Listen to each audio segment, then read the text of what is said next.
오늘은 성경에 대해서 좀 이야기를 나눠볼까 합니다. 우리가 예배 때 항상 들고 다니는 이 성경은 무엇인가? 어떤 책인가? 이 성경 간단하죠? 이 성경은 뭐예요? 책이에요, 책 정말. 그죠? 책인데 오늘 세 가지를 좀 말씀드릴게요. 우선은 성경은 어떤 책인가라는 부분과 그리고 성경의 형성 과정, 그리고 성경을 기록한 그 목적들에 대해서 세 가지를 좀 말씀을 좀 드려볼까 합니다. 여러분, 성경은 몇 권으로 되어 있죠? 얼핏 보기에는 우리가 이렇게 한 권처럼 느껴지잖아요. 하나로 묶여졌으니까. 근데 몇 권으로 되어 있냐면 66권. 66권. 구약은 몇 권? 39권. 신약은 27권. 이렇게 정해졌어요. 그래서 두 개를 합치면 66권이 되는 겁니다. 신구약은 그렇게 해서 66권이라고 하고요. 언어는 뭘로 되어 있습니까? 구약은 히브리어. 히브리어로 되어 있고, 신약은 헬라, 그리스어. 헬라인데 약간의 아람어가 섞여 있습니다. 엘리엘리나바, 사박다니 이런 거는 아람어. 예수님이 쓰셨던 그런 아람어입니다. 그것을 이제 번역의 과정을 거쳐서 저희들 손에 이렇게 들려진 건데, 여러분, 성경의 주제는 간단해요. 네 가지로 좀 정리될 수 있습니다. 창조, 타락, 구속, 완성. 이렇게 창세기가 처음으로 시작됐는데 그걸 창조와 타락의 이야기, 그리고 계속해서 역사들이 나오지만, 예언서들이 나오지만 계속해서 인간들이 타락하는 거예요. 그러다 예수 그리스도가 이 땅에 오시죠. 이제 구원. 그리고 완성은 다시 주님께서 다시 오신다라고 요한계시록에서 말씀하시죠. 그래서 이렇게 네 가지 두드러진 주제로 이어졌습니다. 그래서 하나님의 이야기가 가득 담겨 있고 또 사람들의 이야기가 담겨 있는 것이 성경책입니다. 자, 그리고 성경은 또 어떤 책일까? 특별한 책이에요. 좀 특별해요, 성경이. 그럼 왜 특별할까? 성경은 귀하다는 거예요. 특별하다는 거는. 그리고 가치가 있습니다. 첫 번째는 보존 과정 때문에 그래요. 성경이 잘 보존되어 있어요. 어떻게 보존되어 있을까? 긴 역사 속에서 황제나 폭군들이 또는 많은 그런 사람들이 성경을 없애려고 시도했어요. 그러나 지금 오늘날까지 우리에게도 이렇게 성경이 있어지듯이 여전히 유통이 되고 있습니다. 그러니까 왜 그러냐면 수많은 사람들의 희생 때문에 그래요. 그래서 어떤 사람은 평생에 이 성경을 옮겨 적는 작업 때문에 눈을 잃기도 하는, 실명되기도 하는 그런 일도 있었고, 이 성경을 지키다가 순교당하는 그런 분들도 있었다는 거예요. 그러니까 이런 보존 과정 때문에 우리가 성경을 좀 가치가 높다, 특별하다 이렇게 보는 겁니다. 또 하나는 성경의 기록 과정 때문에 성경은 특별해요. 몇 년 동안 기록되어 있을 것 같아요. 우리가 책을 하나 내려고 하면 여러분 몇 년 쓰세요? 논문 하나 쓰려면 몇 년 쓰세요? 뭐 길어야 1, 2년, 그렇죠? 그 정도 쓰잖아요. 성경은 자그마치 1600년에 걸쳐서 썼어요. 1600년. 상당히 오래됐죠. 그래서 주전, 예수님 오시기 전에 1500년, 주후 100년까지 해서 약 1600년 동안 기록이 되어 있는데, 이런 긴 시간에 40여 명의 사람들이 기록을 했습니다. 근데 이 기록한 사람들이 다양한 직업을 가졌어요. 그리고 서로 만나서 뭐 의논한 적도 없습니다. 그리고 다양한 시대 환경 속에서 성경이 기록이 되어졌죠. 그럼에도 불구하고 성경은 일관성 있는 주제를 들려주고 있다는 겁니다. 1600년 동안 40여 명의 다양한 사람들이 쓰여졌는데 주제가 일관돼요. 성경 외에 어떤 책이 다양한 장소나 시대나 사람들에 의해서 동일한 내용을 기록할 수 있을까요? 없죠. 성경이 유일합니다. 성경은 그렇기 때문에 이런 기록 과정 때문에 성경은 조금 독특하고 특별하다라는 겁니다. 세 번째는 왜 성경이 특별할까? 왜 가치가 높을까? 사람을 변화시키기 때문에 그래요. 사람을. 물론 다른 책들도 감동을 받으면 우리 삶의 태도가 좀 바뀌어지긴 해요. 그죠? 나는 이 책을 읽고 달라졌다. 뭐 이런 표현들은 분명히 하긴 합니다. 그러나 근본적인 그런 삶의 문제, 죄나 공허함이나 허전함이나 뭐 고통이나 이런 삶의 문제들과 방향성을 해결해 주는 것, 또 절망 가운데 새 힘을 얻어서 완전히 다른 삶을 살아가는 경우는 성경이 최고임을 우리가 부인을 못한다는 거죠. 부인할 수 없습니다. 얼마나 많은 사람들이 변화된 삶을 살아가고 있는가. 여러분은 뭘로 변화된 것 같아요? 저도 성경의 내용을 듣다가 변화됐어요. 그래서 물론 이 글 자체만이 아니라 이 글을 읽으면서 성령께서 함께 하셔서 그 감동을 받는 거죠. 그래서 변화된 거예요. 대부분의 사람들은 이 성경의 그런 내용들에 의해서, 이 말씀에 의해서 변화가 됩니다. 여러분, 린제이 페리고라는 사람은 이렇게 말합니다. 성경에 의해 변화받지 못하는 사람은 오직 성경을 읽지 않는 사람뿐이다.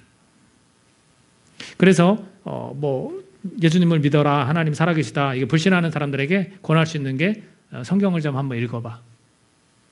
정말 그 성경을 계속해서 읽는 사람은 분명히 뭔가 알고 깨닫고 느낄 것입니다. 근데 성경을 읽지 않아서 사람이 변하지 않는 겁니다. 어떤 책입니까? 성경은 특별한 책이다라는 거예요. 보존 과정과 기록 과정과 또 사람을 변화시키기 때문에 성경은 특별한 책이다라는 거죠. 자, 두 번째로 제가 형성 과정에 대해서 좀만 설명을 해보겠습니다. 여러분, 성경을 가지고 우리가 좀 학문적으로 이것이 정말 옳고 그르냐, 어떻게 해서 이렇게 보존됐고 또 어떻게 해서 발견됐고 어떻게 기록됐느냐, 이런 것들은 사실은 고고학을 통해서 또는 고문수학을 통해서 많이 밝혀졌어요.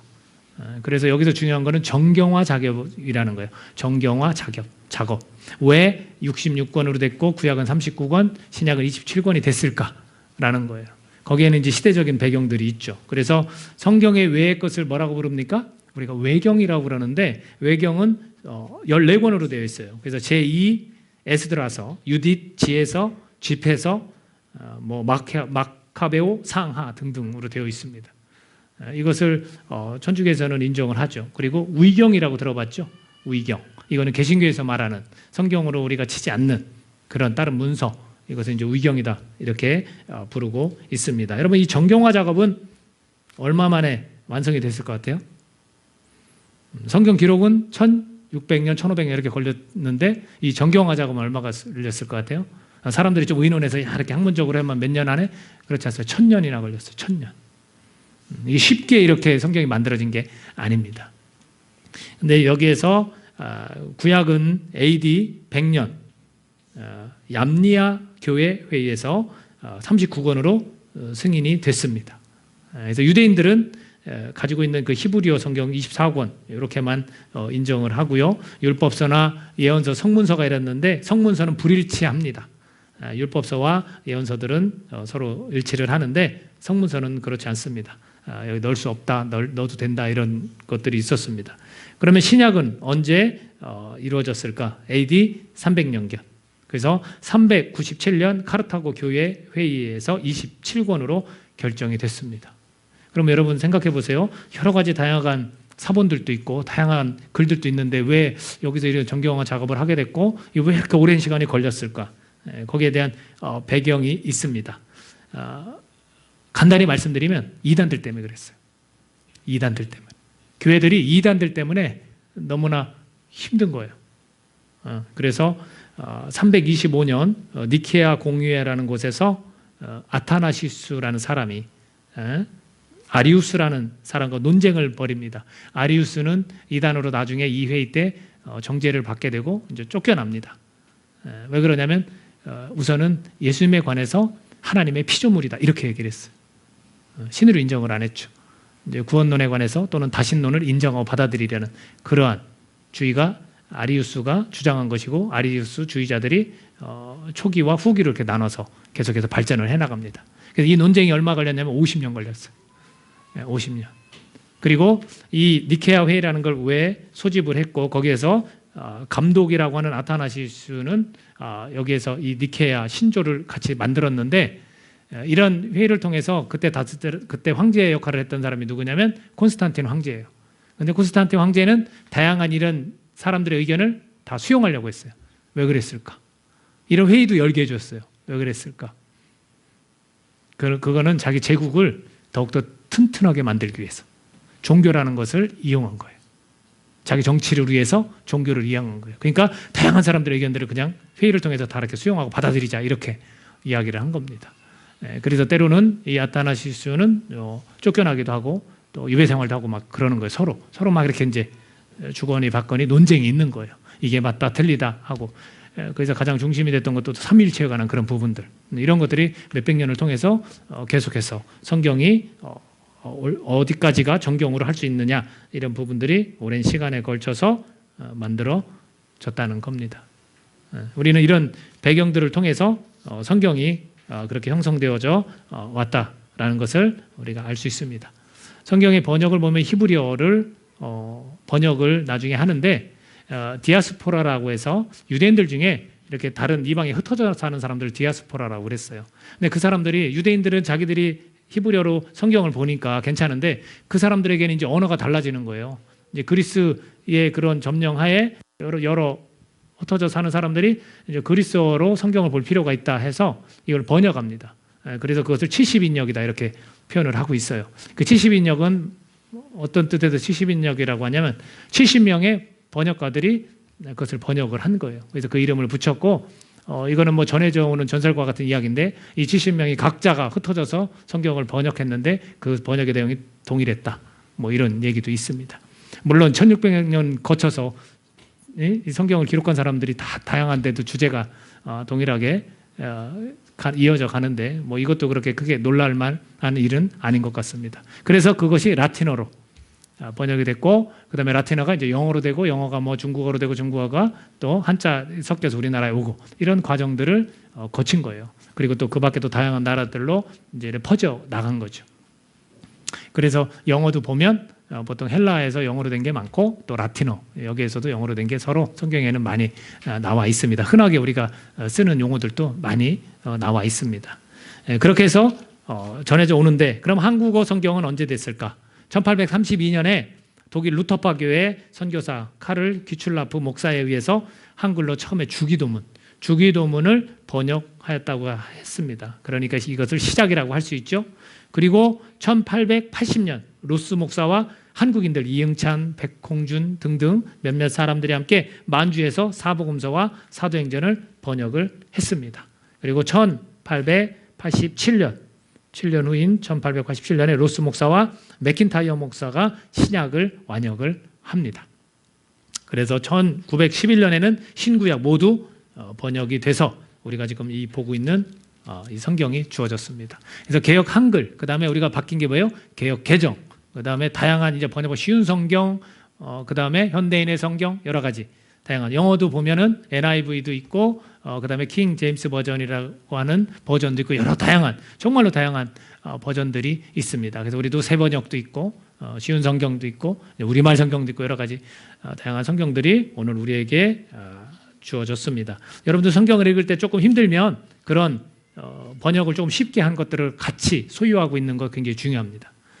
그래서 구약 교수들은 구약은 간혹 몇몇 중에 개역 한글이 좀 더 낫다. 한자 같은 거 쓴 게 더 오히려 히브리어에 가깝다. 이렇게 말하시는 분들도 있어요. 그러니까 다양하죠. 그러니까 여러분들도 적어도 이 개역 개정 한 권만 갖고 계시지 말고 적어도 두세 개 정도는 또 메시지 성경 유진 피터스라는 사람이 쓴 메시지 성경을 더 풀어서 막 썼기 때문에 여러분들 그런 것들을 같이 비교하면 더 묵상하고 이걸 또 내가 어떻게 순종해야 될지 고민할 때 큰 도움을 얻을 수 있습니다. 자, 이런 과정들을 거친 성경이 오늘 우리 손에 이렇게 들려 있어요. 그렇죠? 그래서 이 성경은 교회의 기준이 되는 거예요. 그 역사 속에서 굉장한 일들이 많았었던 거예요. 정말 이걸 지켜내기 위해서 그리고 이단들로부터 이걸 보호하기 위해서 하나님이 그런 사람들을 통해서 오랜 시간을 통해서 이것을 오늘 이렇게 우리에게 정경으로 캐논으로 우리에게 지금 들려져 있는 거예요. 그러니까 우리가 교회가 기준이 뭐가 돼야 돼요? 성경이에요. 성경이 돼야 되는 거예요. 여러분 교회가 따라야 될 귀한 그 말씀임에도 불구하고 교회인 우리가 신앙생활을 하면서 혼란스럽고 좀 공동체가 신앙생활에 있어도 혼란스러운 그 문제들을 야기하는 것은 우리가 이 성경을 읽지 않고 보지 않아서 문제가 되거나 또는 읽더라도 이것을 잘못 이해해서 문제가 되는 거예요. 그 해석에 문제가 있는 거죠. 저는 여러분들에게 가능하면 여러분들도 이것을 충분히 해석할 수 있다고 저는 믿어요. 누구든. 그래서 그런 다양한 번역본들도 있으니까 비교하면서도 여러분들 얼마든지 받아들일 수 있어요. 근데 문제는 뭐냐면 이것을 우리가 좀 내 편에서 이것을 해석하려고 하니까 문제인 거예요. 구절만 하나 딱 떼서 자기의 어떤 것을 주장하기 위해서 이렇게 갖다가 쓰는 이런 거는 굉장히 위험한 거죠. 그렇지 않고서는 얼마든지 문맥상 여러분들이 또 이거 어려운 말들 이걸 찾아보면서 읽으면 얼마든지 해석할 수 있다라는 거예요. 그리고 교회가 어떤 문제가 생겼을 때, 자, 우리가 성경에서 이렇게 말씀하고 계시니까 우리가 하나님 말씀으로 받고 우리가 이렇게 합시다. 이게 안 돼서 그래요.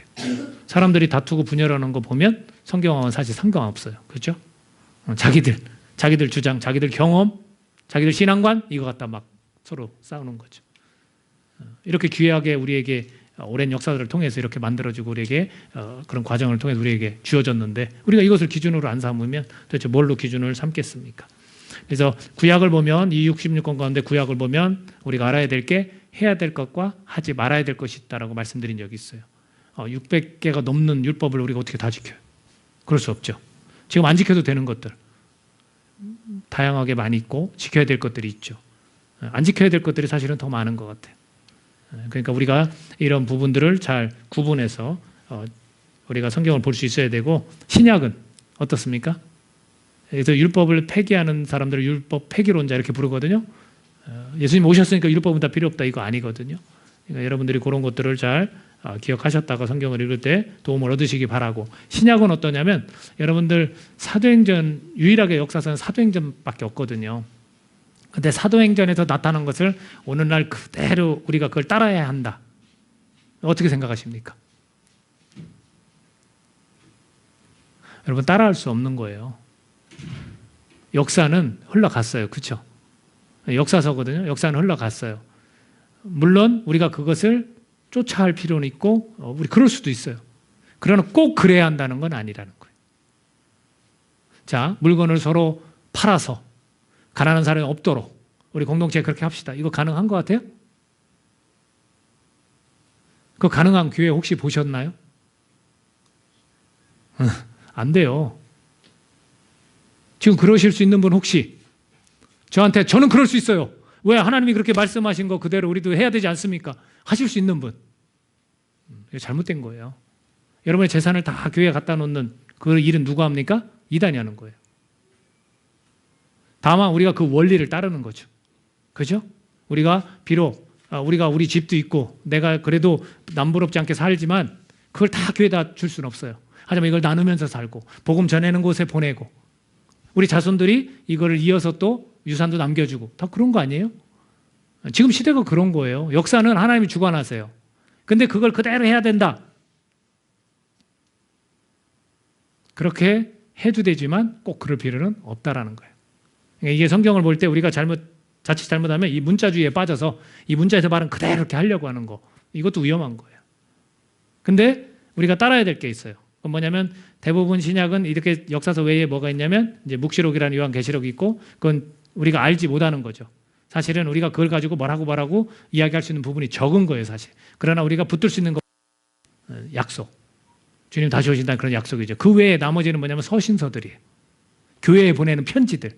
대부분이에요. 그렇죠? 바울은 뭐 13개를 썼으니까 나머지 사람들이 또 썼어요. 그러면 이 서신서는 뭐냐면 지침이에요. 교회가 이런 문제가 생겼다? 이렇게 해결해. 그럼 그건 따라야 되는 겁니까? 말아야 되는 겁니까? 따라야 되는 거예요. 처방 같은 거예요. 처방. 야, 교회 공동체 이런 문제가 생기면 이러면 안 된다. 이렇게 해야 된다. 이렇게 우리가 받아들이면 돼요. 그러면 교회가 문제가 생겼을 때 우리가 뭘 보면 돼요? 서신서를 보면 돼요. 신앙에 문제가 생겼을 때 뭘 보면 돼요? 서신서를 보면 돼요. 그러니까 이런 것들을 통해서 또 뭐 자녀들과의 관계나 가정생활, 직장생활, 성도들과의 관계 뭘 보면 돼요? 서신서에 다 나와 있어요. 우리가 안 읽어서 그래요. 거기에 나와 있다라고요. 그러니까 우리가 사도행전적인 교회를 우리가 쫓아가고 정말 우리도 그렇게 해야지만 꼭 그래야 되는 건 아니에요. 그게 이제 더 우리를 힘들게 만들 수 있어요. 그러니까 이제 성경을 볼 때 이런 것들을 좀 기억하시고 보시면 좋을 것 같습니다. 끝으로 성경 기록의 목적들이 있어요. 뭐 다양한 것들이 있을 수 있지만 우선은 좀 이렇게 핵심적인 것들을 이야기하면 우선 요한복음 20장 31절 같이 한번 읽어보겠습니다. 요한복음 20장 31절 시작. 오직 이것을 기록함은 너희로 예수께서 하나님의 아들 그리스도임을 믿게 하려 함이요 또 너희로 믿고 그 이름을 힘입어 생명을 얻게 하려 함이니라 라고 되어 있습니다. 이거는 물론 요한복음의 경우가 그렇다는 거긴 해요. 그러나 성경을 보면 핵심 내용이 뭐예요? 구속이에요. 생명이에요. 생명. 생명을 주기 위해서. 그러니까 요한복음에서 철저하게 내가 생명을 얻게 하려고 또 예수님을 하나님의 아들이심을 믿게 하려고 이걸 기록했다라고 요한이 표현을 했지만 성경 전체적으로 볼 때 아주 이것이 핵심적인 내용이다라는 거예요. 그래서 우리의 이름이 생명책에 기록되게 하시고 싶은 거예요. 하나님이. 자, 그래서 성경의 기록 목적들 가운데 하나는 뭐예요? 이 생명을 얻게 하려고. 생명을 주시는 거예요. 그 어떤 생명이에요? 하나님의 아들이신 예수 그리스도를 믿으면 영원한 생명을 얻게 하시려고. 또 새 생명이라고 해서 우리가 좀 기존에는 다른 거에 관심을 갖고 다른 거에 어떤 그런 조종을 당하면서 살았다면 이제는 하나님의 자녀로 하나님과 관계를 맺으면서 이렇게 살아가는 그런 새 생명도 해당이 되겠죠. 그 다음에 또 우리가 읽어야 될 구절이 하나 더 있는데 우리 본문으로 정한 베드로후서 1장 20에서 21절 같이 읽겠습니다. 자, 시작. 먼저 알 것은 성경의 모든 예언은 사사로이 풀 것이 아니니 예언은 언제든지 사람의 뜻으로 낸 것이 아니요 오직 성령의 감동하심을 받은 사람들이 하나님께 받아 말한 것임이라라고 되어 있어요. 자, 우리가 예언하는데 예언에 대해서 성경의 모든 예언은 사사로이 풀 것이 아니라는 거예요. 우리가 그렇게 쉽게 단정적으로 이렇다 저렇다 말할 수 있는 게 아니라는 거예요. 그러면 어떤 식으로 우리가 받아들여야 되나? 그러니까 성령의 감동하심을 받은 사람들. 그러니까 그 사람들도 그냥 기록한 게 아니죠. 성령의 감동을 받은 사람들이 기록을 하는 건데 누구한테 받았어요? 하나님께 주신 거예요. 하나님께부터 받았다는 거예요. 자, 그렇다면 이제 예언을 한번 또 살짝 여러분들에게 말씀을 좀 드려보면 여러분 예언은 장래일 얘기하는 걸까요? 헷갈리는 거예요, 여기서. 장래일을 말하는 것도 있고 현재 상황을 말하는 것도 있다라는 거예요. 자, 그럼 몇 프로 정도 될까? 장래일을 말하는 것은 20, 30%예요. 현재 일을 말하는 것은 7, 80%예요. 그러니까 예를 들면 장래일을 말하는 거 이런 게 있어요. 예레미야가 하도 이 유다와 북이스라엘과 남유다가 악을 저질러서 마지막 끝자락에서는 이제 예레미야가 막 눈물을 보이면서 예언을 한 게 있어요. 너네 다 포로로 잡혀갈 것이다. 하나님이 이스라엘을 징벌하는 일들 가운데 주변 국가들에 의해서 이렇게 점령을 당하게 하는 그런 일을 하셨거든요. 그러다가 다시 사람 하나를 통해서 이렇게 구원해내는 그런 일을 이제 구원이다 이런 표현도 쓰시고. 근데 이제 하도 참다 이제는 하나님께서 그들을 포로로 잡혀가게 하신다라는 것을 예레미야가 선언을 합니다. 몇 년 후에 돌아온다고 그랬어요. 그러나 희망은 항상 있어요. 하나님은 몇 년 후에 돌아온다냐면 포로 생활 70년이라고 이야기를 했고 실제로 몇 년 후에 돌아왔어요? 70년에 돌아왔어요. 이런 게 예언이에요. 장래 일어날 그 일. 또 하나 말라기가 구약의 마지막이잖아요. 그렇죠? 그리고 신약이 이렇게 만들어지고 예수님 오시기가 몇 년 걸렸어요? 400년이 걸렸다고 그랬잖아요. 그럴 때 말라기가 어떻게 예언했냐면 마지막 선지자가 올 것이다. 비록 400년이 걸렸지만 마지막 선지자가 왔어요. 누구예요? 엘리야 같은 사람이라고 그랬는데 엘리야라고 했는데 누구예요? 침례 요한. 굉장히 오래 걸렸지만 이루어졌어요. 자, 이게 예언이에요. 그리고 나머지 7, 80%는 다 뭐냐면 현재 상황을 향해서 선포되어진 말씀이에요. 똑바로 살아라. 너네 하나님 백성이면서 어떻게 이렇게 살 수 있느냐? 하나님이 너네를 벌하실 것이다. 그러면서 나중에 가서는 야, 네가 정말 구루터기처럼 너 마지막 남아있는 믿음을 지키는 자들은 하나님이 그들을 통해서 또한 하나님 약속하신 이루어 가실 것이다. 이런 희망도 남기고. 그게 이제 현재 있는 상황에서 선포를 하시는 거예요. 이렇게 우리가 예언에 관해서도 우리가 생각해 볼 수 있다라는 거고요. 그 다음에 아까 잠깐 말씀드렸지만 성경 구절을 가지고 정당화시켜서는 안 된다라는 거, 위험하다라는 거. 특히 이단들이 그럽니다. 이단들이 설명을 할 때 성경의 곳곳을 딱 집어서 이게 고리로 연결되시지 탁탁탁. 성경은 일관된 주제를 갖고 있기 때문에 연결이 돼요. 웬만한 거 갖다 붙이면. 근데 그 이단들이 딱딱딱 이거를 너무나 짜집게 짝짝 갖다 붙이면 놀란 거예요. 와, 이렇게 맞아 들어가네? 그리고서 나중에 가르치는 게 누구예요? 하나님이에요? 삼위일체 하나님이에요? 사람이에요? 교주예요, 교주, 사람. 근데 벌써 이 말씀으로 그 짜맞추게 해서 쭉쭉 이어져 나갈 때 거기서 다 우리 영혼이 확 사로잡히는 거예요. 유혹당하는 거예요. 그러니까 성경을 볼 때 구절구절을 가지고 자기의 어떤 가치관을 막 이렇게 내세우거나 그러는 거 위험한 거예요, 여러분.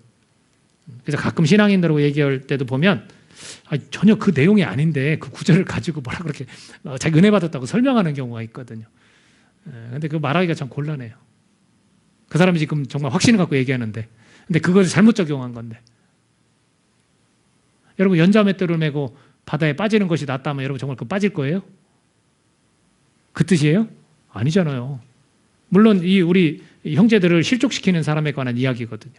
차라리 이 사람이 나 때문에 신앙적으로 큰 타격을 입었다면 나는 바다에 가서 이 돌을 딱 묶고서 바다에 빠지는 게 낫다 하면 여러분 진짜 빠지실 거냐고. 그런 얘기가 아니잖아요.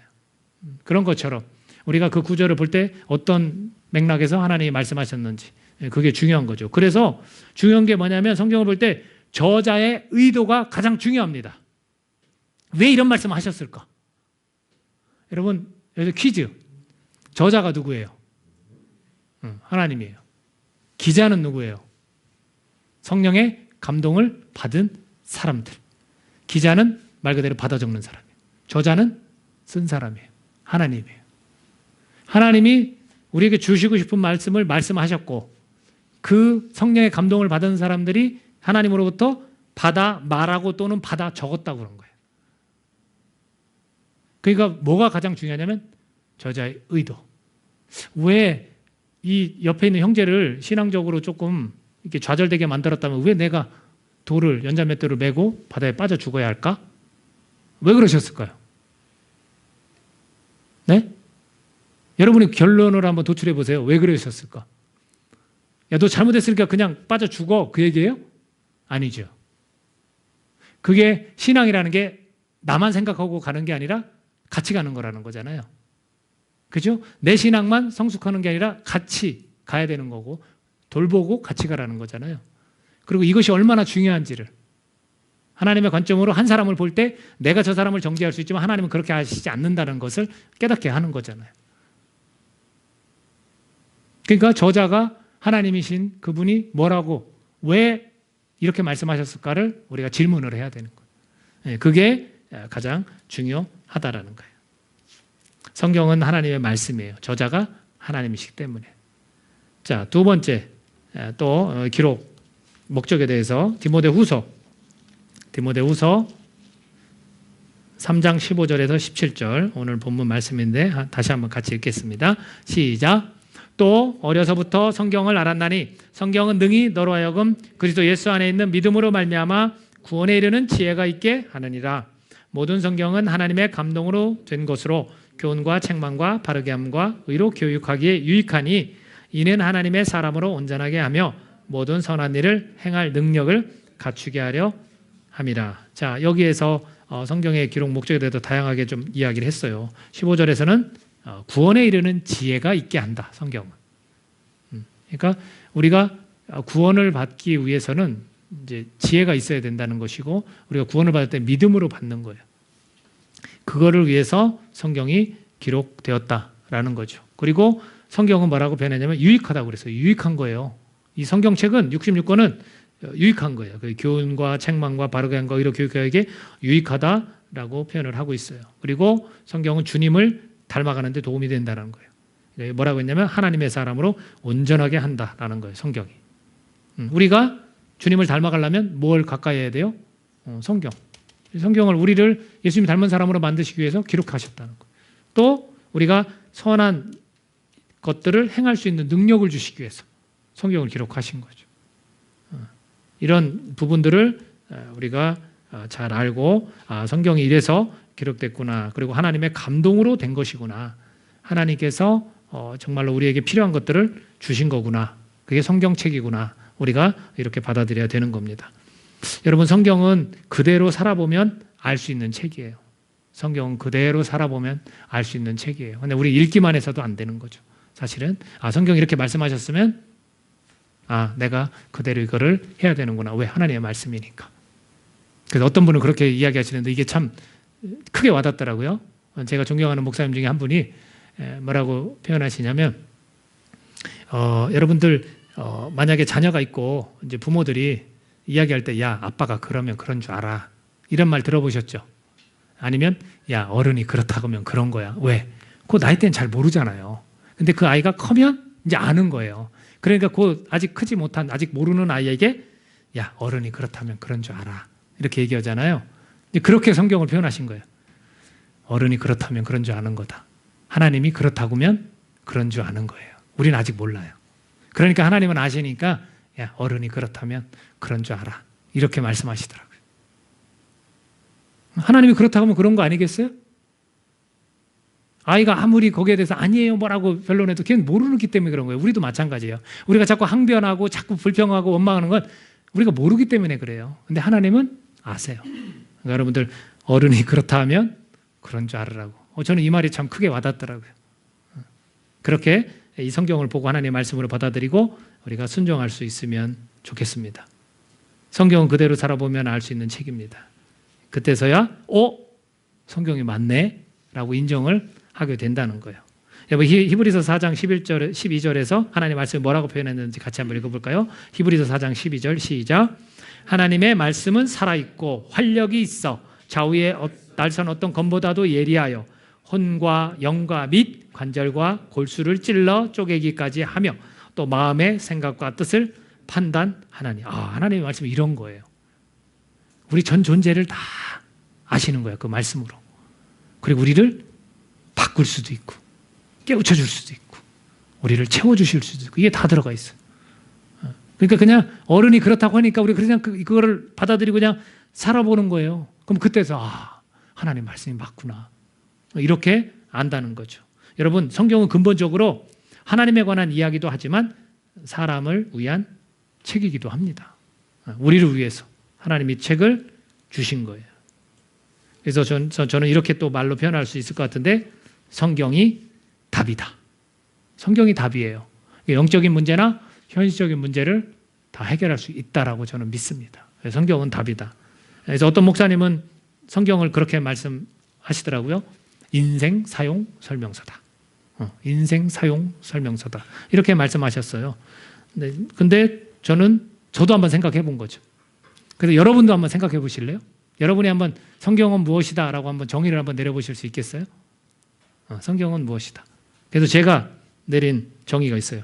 저도 고민해 본 끝에 인생 사용 설명서다라고 어떤 목사님도 말씀하셨으니까 나도 한번 고민해서 생각해 봐야지 한 게 뭐냐면 나는 삶의 레시피다 이렇게 말하고 있어요. 성경은 삶의 레시피다. 여러분 음식을 저는 잘 못하지만 음식을 못할 때 뭘 봐요? 레시피를 보잖아요. 그러면 레시피 그대로 하면 물론 레시피대로 안 할 때도 맛있을 수 있지만 정말로 그거를 원하는 사람, 이 음식은 이게 좋습니다라고 그 사용법을 만든 사람의 그 맛을 내려면 레시피대로 해야 되는 거예요. 예를 들어 우리를 바라보고 하나님이 야 니네 삶은 이래야 돼 그렇게 말씀하셨다면 그 레시피대로 그대로 살면 그렇게 되는 거예요. 그래서 이 삶의 레시피는 말 그대로 영의 양식과 그리고 만나는 현실 이것 때문에 제가 그렇게 한번 생각을 해봤어요. 여러분들도 한번 그렇게 정의를 한번 내려보시면 좋을 것 같아요. 성경은 무엇이다 이렇게 한번 생각해 보시고 이렇게 우리가 칼럼을 쓸 때도 묵상일기를 쓸 때도 여러분 그런 데다 이렇게 한번 기록을 해놓으시면 우리 서로에게 또 은혜가 되지 않을까 그런 생각을 해봅니다. 레시피대로라면 이런 삶을 살 수 있다. 성경에서 말하는 하나님이 계획하신 삶을 살 수 있다라고 저는 그렇게 믿습니다. 여러분들 이런 성경의 기록 목적들을 여러분들이 좀 기억하시고 또 오늘 성경에 관해서 우리가 기본적인 것들을 좀 이야기를 좀 나눴습니다. 여러분 성경 굉장히 소중한 책이죠? 그죠? 그러니까 이 소중한 책을 여러분 읽고 또 여러분들 그대로 행동으로 하셔야 돼요. 그리고 해석하시고 궁금한 거 있으면 저한테 언제든지 물으셔도 돼요. 난해한 성경 해석에 대해서는 저도 동일하게 여러 가지 의견이 있으니까 이 부분 우리가 덮어놓고 가자 이렇게 말할 수 있습니다. 저라고 다 아는 것도 아니에요. 그러니까 이제 여러분들이 이 성경을 항상 가까이 하고 소중히 여기면서 우리 교회의 기준이 뭐라고요? 성경. 여러분 삶의 표준이 뭐예요? 성경. 왜? 어른이 그렇게 말씀하셨어요.